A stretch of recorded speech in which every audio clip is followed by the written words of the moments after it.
Pera? Wala ka? Sipag? Meron ka ba?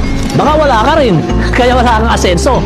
Gusto mong yumaman pero lagi kang reklamo. Paano ka ba magkakapera kung tamad ka namang kumilos? Ang tagumpay, hindi yan lumalapit sa mga nakahilata. Kung gusto mong umasenso, galaw-galaw din pag may time. Hindi sapat ang panalangin lang. Samahan mo ng gawa. Dahil walang yumayaman sa puro pangarap lang. Lagi mong sinasabi, wala kang pera at ang hirap ng buhay. Pero kung titignan mo, ano ba ginagawa mo araw-araw?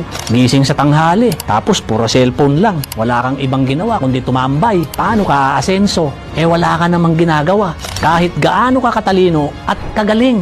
Kung tamad ka, wala kang mararating.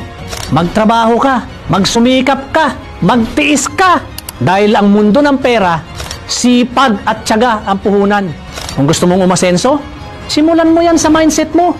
Huwag kang umasa sa ayuda o tulong ng ibang tao. Maghanap ka ng extra income.